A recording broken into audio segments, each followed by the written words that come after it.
My name is Laura, and I'm 28 years old. I used to think my family was perfect. At least that's what the world saw. The big white house with the trimmed hedges, my father's charming smile at Sunday Mass, my mother's pearls shining as she waved to the neighbors. To everyone else, we were the portrait of peace and prosperity. Inside, it was a ticking bomb covered in lace. Before I go on, if you're hearing my story for the first time, make sure to subscribe to the channel. You're going to need to hear how this all ends, because nothing about what happened next was normal. It started on a rainy Thursday night. I had just come back from work, late, tired, soaked to the skin. My shoes left a trail of mud on the marble floor, and I froze when I saw my mother sitting in the living room, legs crossed, a glass of red wine tilted in her manicured hand. She didn't even look at me, just the TV flickering in front of her, the wine swirling in lazy circles. "Where have you been?" she asked, her tone sharp, cold. "Work," I said simply, hanging my coat. "Work," she mimicked with a scoff. "At 10 p.m. You think I don't know where you really go?" I frowned. "What's that supposed to mean?" My father's voice boomed from the dining room before she could answer. "It means you've been sneaking around with that boy again." I turned toward him. "His name is Ryan. And he's my fiancé, Dad." "Fiancé?" he barked, slamming his palm on the table. "You think you can get engaged without our blessing? After everything we've done for you?" I looked at them both. My parents, who had built their empire on secrets, manipulation, and appearances.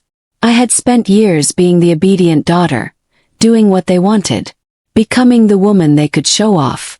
But this was about my life. "Dad," I said quietly, "I love him. And he's good for me." My mother chuckled, that cruel little laugh that could cut through bone.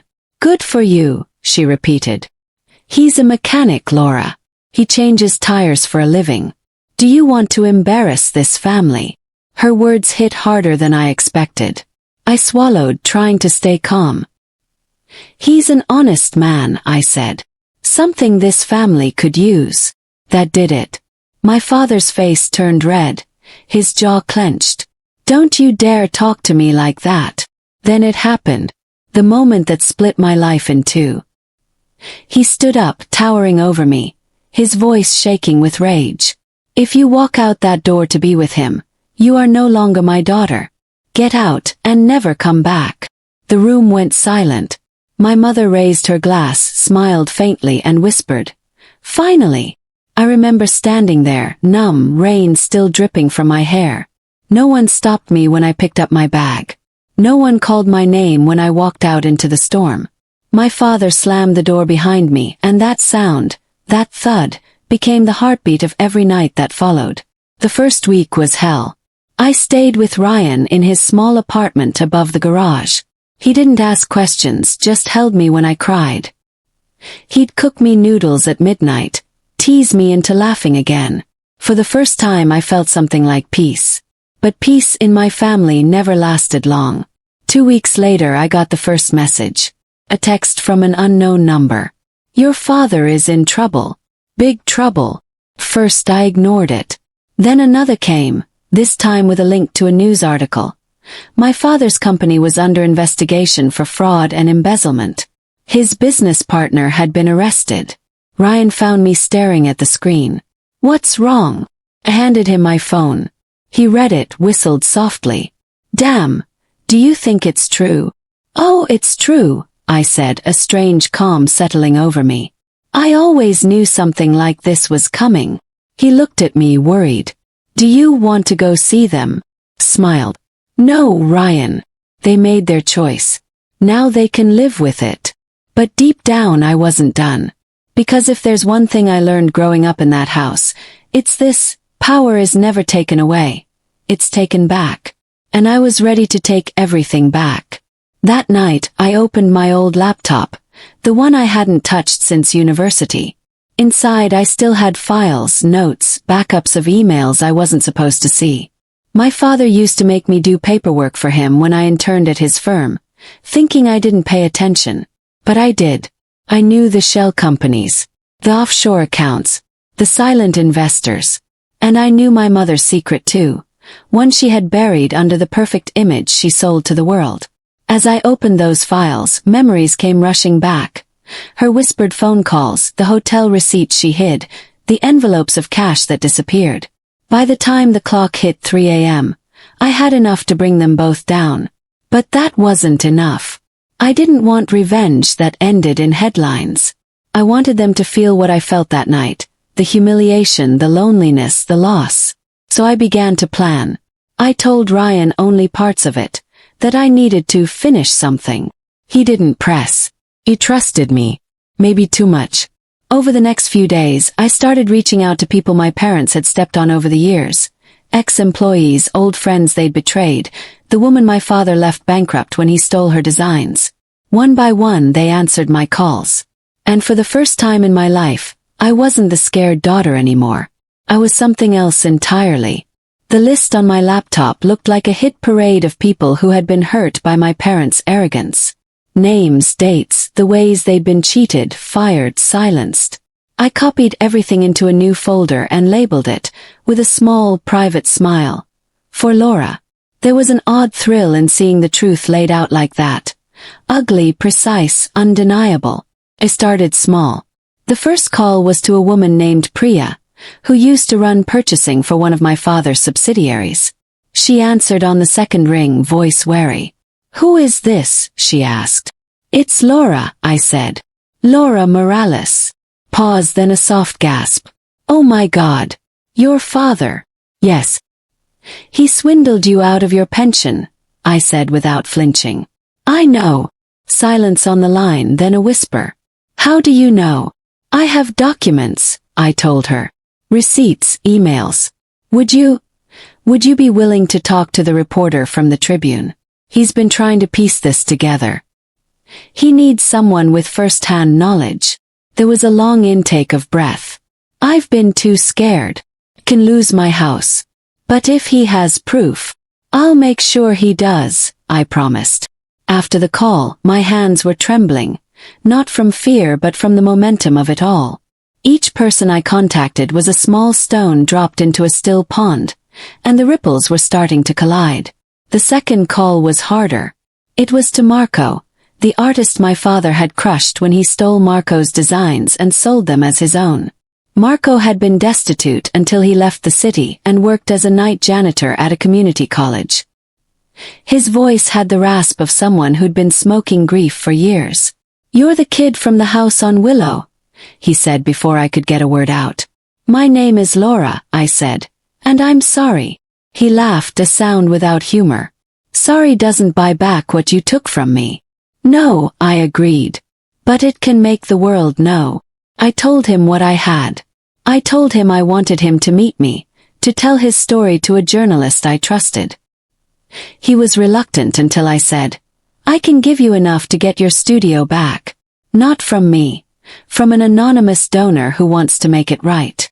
He didn't ask questions. He said yes, felt almost too easy. People who had been ruined by my parents suddenly had cause, and appetite for truth. Some wanted apologies they'd never get. Some wanted money. Some wanted the satisfaction of seeing the faces that had lied to them splashed across the front page. I started to realize that revenge isn't just about punishment. Sometimes it's about restoration. Meanwhile, at home, the storm that had been my father's life was getting louder. I followed the news obsessively. There were press conferences where my father's lawyer, a man with perfectly tailored suits and slippery eyes, called the accusations baseless. My mother issued a statement about being shocked and cooperating fully. I watched footage of their faces and felt nothing but cold recognition, the masks they'd always worn. Ryan asked me once if I was sure this was what I wanted. He sat on the edge of our couch, holding my hand like he was waiting for me to tell him to stop. "I don't want to hurt anyone who didn't deserve it," he said. "You're not the one I'm hurting," I told him. "I'm not going to ruin random lives." He studied me. "And them?" "Yes," I said simply. "They made their bed." He sighed, but he didn't push further. He made me dinner and we watched old movies like two normal people who had never lived in a house where everything was transactional. For a few hours, I let myself be ordinary. But ordinary was a thin veneer. The days before a plan like mine are always boring when you're waiting for dominoes to fall. I spent them assembling proof, bank transfers, emails with curt instructions, travel receipts showing meetings that never appeared on the company books. Some of it I found in the old hard drive. Some of it I coaxed out of people who'd kept their own paper trails as a protection against future liars. There were nights when I thought about going back. Not because I missed the house, I didn't, but because I missed the version of them I'd believed in as a child. The father who read me bedtime stories. The mother who smoothed my hair without a calculating look. Those memories were a kind of narcotic. They made me wonder if I was being monstrous. Then I would remember the way my mother had raised her glass and smirked when my father told me to leave. I would remember the way they let the door slam, as if the sound could erase the daughter they had discarded. That memory hardened into resolve. If they wanted to play tyrants, they would learn how it felt to have their kingdom dismantled piece by piece. The journalist I'd been feeding, his name was Samir. He had a gravitas to him, quick, methodical, with a tendency to ask the right question at the wrong time for people who were guilty. He was the sort of reporter who liked facts more than moralizing, and that made him useful. We met in a coffee shop downtown. I handed him a thumb drive, like handing him a small detonator. He didn't look at me until he'd plugged it into his laptop and started scrolling. "Are these real?" he asked. "Yes," I said. "And there's more." He looked up. His face was unreadable. "Why are you doing this?" I could have said because it's the right thing to do, but the truth was more personal. "Because they hurt people," I said. "Because they told me to leave in a way that made me a casualty of their pride." He nodded slowly. "If we run this, they will come after whoever leaks it. They'll hire lawyers, damage control, the whole thing." "I know," I said. "They'll try to bury it like they buried everything else." Samir closed his laptop, meeting my eyes with a seriousness that made my stomach clench. "If I publish, I need more than documents. I need voices. Testimonies. People willing to talk on the record. That's why I've been calling," I said. "Priya. Marco. There are others." "And you?" he asked. "Are you willing to go on record?" I thought about the way my father had yelled at me, the way my mother had smiled at that sound. I thought about the nights of small humiliations that had built up like sediment in my chest. I thought about Ryan, and the way he washed dishes at midnight without complaint. "Yes," I said. "I'll go on record." He was quiet for a moment, then reached for his phone. "All right. I'll run a preliminary. If it checks out, we'll put the feature together over the next week. But understand, once it's out there, there's no going back." He nodded. I understood perfectly. There was a strange exhilaration in knowing the arrival of the storm was imminent. It felt like standing on the lip of a high cliff, toes gripping earth, ready to leap. That night when I lay in Ryan's arms, I felt like I had two lives stacked inside my chest. The one that had been thrown away, and the one I was building with my own hands.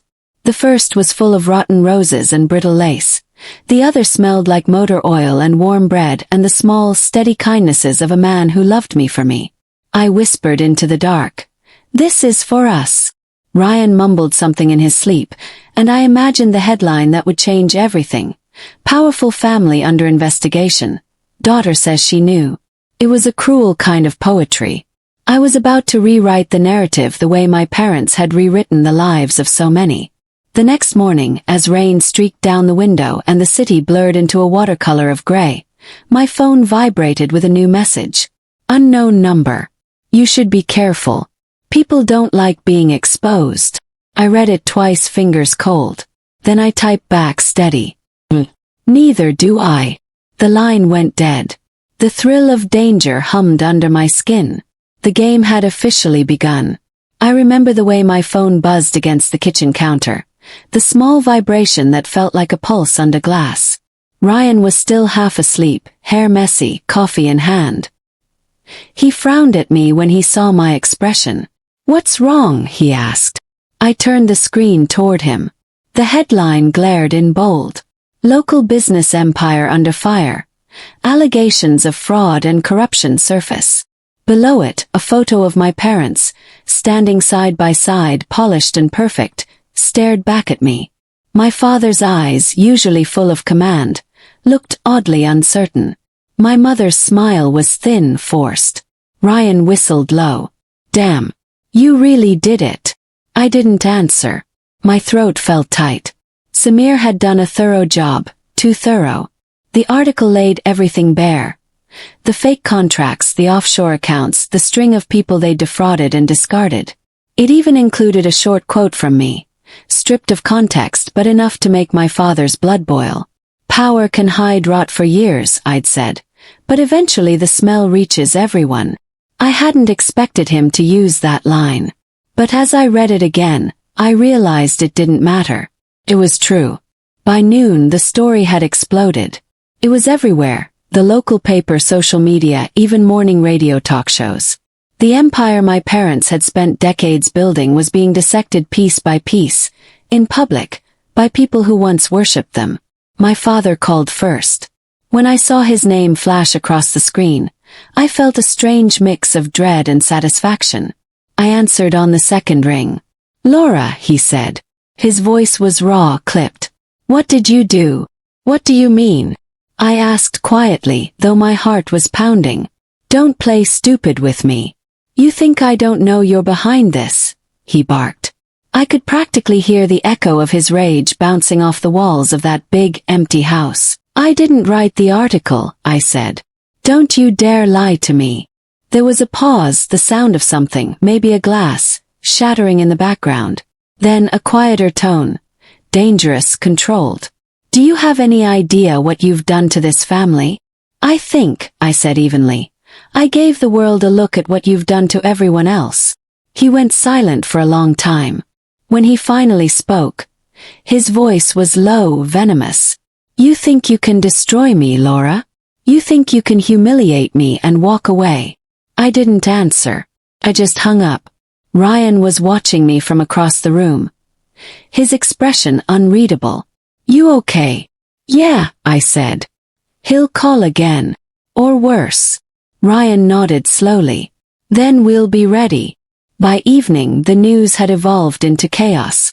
Cameras gathered outside the family house. A line of reporters waited by the gate like vultures circling a carcass. My mother released a statement that sounded rehearsed, crafted by lawyers and PR agents. She called the accusations a malicious attempt by certain individuals to destroy our family's legacy. She didn't mention me by name, but she didn't have to. The subtext was clear. I was the traitor. The prodigal daughter who had turned her back on her parents in their time of need. The hate messages started trickling in. Strangers calling me ungrateful. People from the old neighborhood defending my parents online, insisting they'd always been generous. It would have bothered me more if I hadn't expected it. But one message was different. Came from a private number, attached to a short video. When I opened it, my breath caught. It was footage from a hidden camera, blurry but unmistakable. Ryan's garage. The date stamp was from that morning. The video showed a man in a suit talking to one of Ryan's coworkers, handing him something. Thick envelope. And then the message beneath it. "Not everyone close to you is who they seem." For a moment I just stared. My mind spun. Ryan came into the room, towel draped around his neck, smiling. "You okay?" I forced a smile. "Yeah, just tired." He kissed my forehead and disappeared into the bathroom. The sound of running water filled the silence. I watched the video again. The coworker's face was turned away, but the man in the suit, I knew him. He worked for my father. Over the next few days, the fallout deepened. The company's stock plummeted. Former allies withdrew support. A government investigation was officially announced. My father had always been so sure he was untouchable. Now, he was a headline away from ruin. And yet something felt wrong. Every night, I'd catch Ryan watching me with this quiet concern, like he wanted to say something but couldn't. He'd ask me if I was sure about all this, if revenge would make me happy. Happy?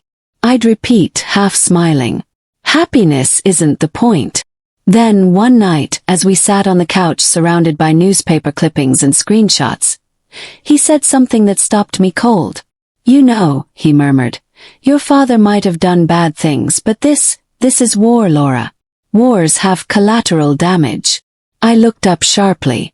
"You sound like him." "I'm just saying, you can't control how this ends once you start it." I wanted to argue, but I couldn't. Because somewhere deep down I knew he was right. The next morning Samir called. "Laura, there's more," he said. "Your father's lawyers filed an injunction. They're claiming the documents were obtained illegally. They're trying to pin it on the source." "The source?" I repeated, my blood turning cold. "Yes, they're saying it was an internal leak. Someone with access to company files." My mind flashed back to the late nights on my laptop, the files I'd emailed, the encrypted folders I thought I'd hidden well enough. "Are they coming after me?" "Yes." There was a pause. "Not yet. But if they connect the dots, they will." I thanked him, hung up, and sat in silence for a long time. It was happening faster than I expected. Too fast. I'd wanted them to fall, not to drag me down with them. But that's the thing about revenge. It never follows the script you write in your head. That night, I decided to confront Ryan about the video. I waited until he came home, grease on his hands, sweat on his shirt. "Who was the man who came to the garage this morning?" I asked. He froze just for a fraction of a second, but I noticed. "Who?" he asked casually, wiping his hands on a rag. "The man in the suit," I said. "One of my father's people. I saw the footage." He dropped the rag, met my eyes, and sighed. "Laura, it's not what you think." "Then what is it?" He hesitated, and that hesitation hurt more than anything. "He came to talk," Ryan said. "He said your father wanted to make peace. That he'd drop everything if I convinced you to come home." I stared at him. "And you didn't think to tell me?" "I didn't want to upset you," he said softly. I told him no. I told him to leave. My chest ached. "Do you believe him?" Ryan stepped closer, his voice low, pleading. "I believe you. Always. But you have to trust me too." I wanted to. God, I wanted to. But in that moment, the old instincts I'd grown up with, suspicion, survival, kicked in. "I'm trying," I said. "But trust is a luxury my family burned out of me a long time ago." He nodded slowly. "Then let's rebuild it. Together." And just like that, the walls inside me cracked a little. By the end of that week, the family house had become a circus. Reporters, investigators, former friends turning to enemies. My parents' world was collapsing in slow motion, and from the outside it looked like justice. But inside I felt something else, a quiet unease. Because somewhere deep down, I knew this wasn't over. My father wasn't the kind of man to lose gracefully. And my mother, well, she was far more dangerous when cornered. The storm I'd unleashed wasn't done yet. It was just gathering strength. Not an email, not a text. An actual envelope slipped under the door sometime in the early morning. Cream-colored paper, my name written in my mother's perfect handwriting. Ryan found it first. He handed it to me at breakfast, eyes cautious. "It was just there," he said. My heart clenched before I even opened it. My mother had always believed in appearances. Even her cruelty came wrapped in elegance. Inside, the letter was short. "Laura, I hope you're satisfied. Your father can't sleep, the company is in ruins, and the people who once loved us now spit when they hear our name. You've made your point. But know this, I will not let you destroy what I built. You are still my daughter whether you like it or not, and I know your weaknesses better than anyone. You think you've won. But you've only started a war you can't finish. Mother." I stared at it for a long time, the paper trembling between my fingers. Ryan reached out trying to take it from me, but I pulled away. "She's bluffing," he said. "No," I whispered. "She never bluffs." That was the thing about my mother. She didn't need to scream or threaten. She used silence and precision. She could tear a person apart just by knowing where to press. And she knew exactly where to press with me. That afternoon, the first sign of her war appeared online. Someone had leaked photos from my university days. Harmless on their own, except they'd been edited, twisted. Captions implied things that weren't true. Money I didn't have, people I'd supposedly slept with to get ahead. By evening, my name was trending on local gossip blogs. The bitter daughter, they called me. The comments were vicious. Ryan tried to get me to turn off my phone, but I couldn't. Every post felt like another small cut. She's trying to scare you, he said. She wants you to break. I'm not breaking, I said, even though I could feel the cracks forming inside. Still, I knew this was only the beginning. My mother had always played long games. She didn't need to fight in public. She fought in whispers, through connections, through people who owed her favors. And when she fought, she never aimed to win, she aimed to erase. 2 days later, Samir called again. Laura, he said quietly, I just got a call from someone in the investigation team. They're digging into your background now. Your financials, your employment history, everything. What? Why? They're saying your involvement compromises the case. Your father's lawyers are spinning it as a personal vendetta. They're trying to paint you as unstable. I laughed, a dry, humorless sound. Of course they are. That's classic. Samir hesitated. Laura, they might come after you legally. If they prove you accessed those files without authorization. I know, I interrupted. Don't worry about me. But after we hung up, my hands wouldn't stop shaking. I hadn't just burned bridges. I'd set fire to the entire coastline. And now the flames were coming back toward me. That night I couldn't sleep. I sat on the couch in the dark, watching the city lights blur through the rain. Ryan came out of the bedroom, sleepy, his t-shirt hanging loose. You're still up. Can't turn my brain off, I admitted. He sat beside me. You did the right thing, Laura. You know that, right? I wanted to believe him. But the truth was, the line between right and righteous had blurred a long time ago. I turned to him. What if they actually win, Ryan? What if they spin everything and I end up looking like the villain? He smiled sadly. Then you tell the truth louder. I leaned into him, closing my eyes. His heartbeat was steady, something mine hadn't been for days. But as comforting as he was, something in the back of my mind kept echoing. I know your weaknesses better than anyone. I should have realized she meant more than words. The next morning I went to the garage to drop off lunch for Ryan. The place smelled of oil and rain. His co-workers nodded politely as I passed, but one of them, the same man I'd seen in that hidden video, avoided my eyes.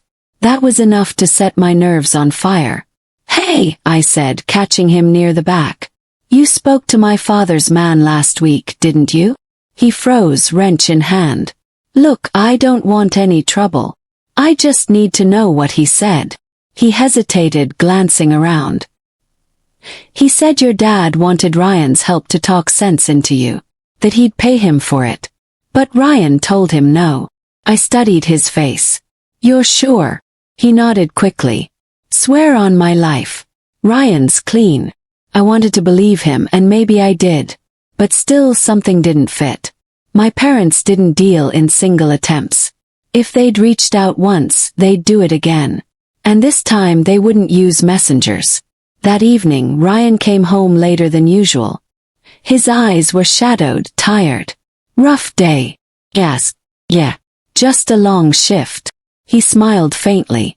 You'd be proud of me. Fixed 3 engines and only swore twice. I laughed softly. That's progress. He pulled me close, and for a moment I let the world fade. But then as he leaned down to kiss me, I caught it. A faint, sharp scent clinging to his shirt. Perfume. Not mine. It was subtle, expensive. The kind my mother wore. Froze. Ryan, where were you today? He blinked, confused. What do you mean? At work, like always. I stepped back slightly. Did you see anyone? Talk to anyone unusual? He frowned, clearly hurt. Laura, what's this about? Just answer the question. No, he said firmly. I didn't see anyone. Why? I forced a smile, heart pounding. Nothing. Just asking. He looked at me for a long moment, then sighed. You have to stop expecting everyone to betray you, Laura. Not everyone's your parents. I wanted to apologize, to say I was just paranoid. But deep down I knew. Paranoia had kept me alive in that house for 20 years. And now that same instinct was whispering something terrible. That my mother had already gotten to him. The following day a package arrived at our door. No return address. Inside was a small silver USB drive and a folded note. If you want to know the truth about who you're sleeping next to, press play. Ryan wasn't home when I found it. My hands trembled as I plugged it into my laptop. A video file opened automatically. It showed Ryan sitting at a restaurant table with my mother. She was smiling, elegant as ever. He looked tense, eyes darting around. I couldn't hear the audio, but I didn't need to. I knew that look on her face. The calm, knowing smirk she wore whenever she thought she'd won. The video cut off after a minute, leaving only static. I sat there, staring at the blank screen, my heart hollow. For a moment I couldn't breathe. Then the anger came. Hot, consuming, shaking through every part of me. I didn't know if the video was real or staged, edited or manipulated. But I knew one thing for certain. My mother had drawn the battle lines, and she'd just made it personal. That night, when Ryan came home, I didn't confront him. Not yet. Because if my mother wanted a war, she was about to learn what happens when the daughter she cast out decides to fight like her. And this time, I wasn't the one who'd be getting thrown out, they were. It's been 6 months since the night at the marina. 6 months since the sirens, the flashing blue lights, and my mother's calm smile as they took her away. Sometimes it still feels like it happened to someone else, like I'm just borrowing her memories. But then I see my reflection and recognize the same fire in my eyes that used to burn in hers. Only now I know how to control it. The media tore through the story like wolves. High society power couple brought down by daughter's evidence. They made me sound like some kind of avenging angel, the righteous daughter who exposed her parents' empire of lies. But the truth was much messier. I hadn't done it for justice. Not really. I'd done it because I was tired of feeling powerless. And once I set that fire, I couldn't put it out. The trials began in February. My father tried to play the part of the misunderstood businessman. My mother didn't bother. She sat through every hearing as if she were the judge instead of the accused. Spine straight, expression serene. The prosecutors had everything they needed, thanks to me, and by March both were convicted. Decades in prison. The kind of sentences that make you old before you leave. And yet, even then, she found a way to send me one last message. It came in the form of a handwritten note slipped under my apartment door, delivered by someone who never saw the sender. No signature. Just 2 lines in her elegant, sharp handwriting. You burned the house down, Laura. But the smoke will follow you. I didn't show it to Ryan. I just folded it neatly and tucked it into a drawer. Because as much as I wanted to pretend I was free, I knew she was right, in a way. You don't destroy your past without breathing in some of its ashes. Ryan and I tried to rebuild something normal. He left his old garage job and started working at a small auto restoration shop downtown. I got a modest apartment, a few freelance projects, and silence. The kind I'd been craving for years. But silence has a way of turning on you when you've lived too long with chaos. One night, as we were eating dinner, he said quietly, "You don't talk about it much anymore." "There's nothing left to say," I replied. He nodded. "Maybe. Or maybe you're afraid to see who you are without the fight." I looked at him, fork frozen halfway to my mouth. What's that supposed to mean? He set his glass down carefully. "You've been chasing them for so long, Laura. It's like you don't know what to do when you're not fighting back." I wanted to deny it. I wanted to tell him he was wrong. But deep down I knew he wasn't. "Maybe that's true," I said finally. "But maybe I just need time." He smiled softly. "Then take it. Just don't get lost in what's left behind."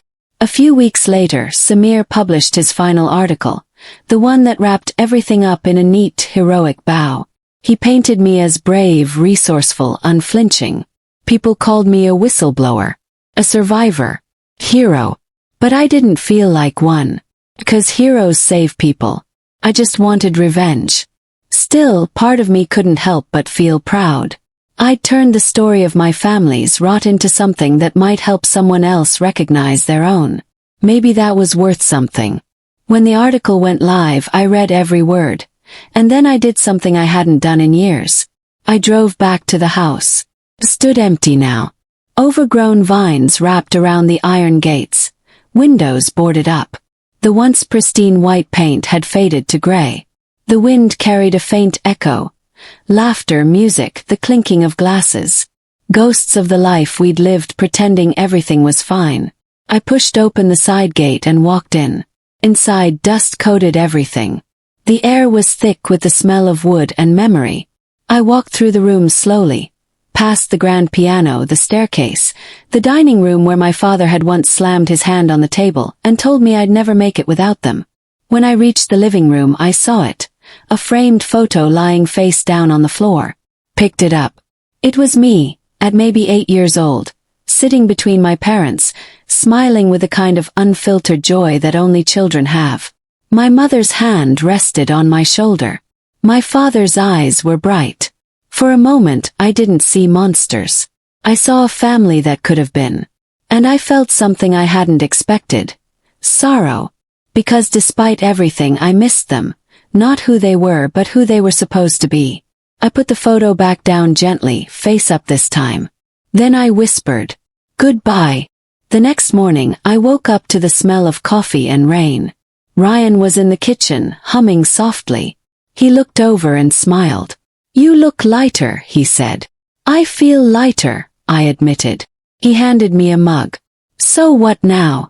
I took a sip, thinking. For the first time in a long while. I don't know. And I think that's okay. He grinned. That's a good place to start. It should have ended there. Quiet, peaceful. But life, like my mother, never lets you walk away without one last reminder. That afternoon I got a call from an unknown number. I almost didn't answer. But curiosity, or maybe fate, made me press accept. "Hello," said. There was silence for a moment, then a familiar voice, soft and amused. "Hello, Laura." My blood went cold. "Mother." Low laugh. "Oh, don't sound so surprised. You didn't think prison would stop me from keeping in touch, did you?" My throat went dry. "What do you want?" "To congratulate you," she said. "You did it. You won. You became everything I always knew you could be." "I'm nothing like you." "Of course you are," she purred. "You just tell prettier lies." I gripped the phone tighter. "This conversation is over." "Not yet," she said. "One day you'll thank me. Because I gave you something no one else ever could. Purpose. Without me, you'd still be that frightened girl waiting for permission to live." And then, softly, before I could speak again, "Goodbye, darling." The line went dead. I stared at the phone for a long time after that, listening to the faint buzz of the dial tone. Ryan found me a few minutes later, still holding the phone, my coffee untouched on the counter. "Laura, what's wrong?" I looked at him, forcing a small smile. "Nothing," I said. "Just ghosts." He didn't press. He just pulled me into his arms. And for once, I let myself rest there, the steady beat of his heart grounding me back in the present. Because maybe that was the lesson I'd missed all along. You can burn down the past, but you can't live in the ashes. A few days later, I wrote the final entry in my journal. Not for the police, not for Samir, not even for Ryan. For me. Revenge gave me closure, but it didn't give me peace. My parents built a house of lies, and I burned it to the ground. But in the end, I learned that fire doesn't just destroy, it also clears space for something new to grow.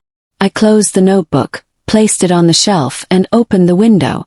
Outside, the city glowed. Alive, messy, unpredictable. And for the first time in years, I didn't feel afraid of what came next. Maybe my mother would always haunt me. Maybe the smoke would follow me just like she said. But I'd learned something even she couldn't take away. When you walk through fire and survive, you don't owe anyone your ashes. If you enjoyed this story, don't forget to subscribe. There are more real-life inspired tales like this one waiting for you.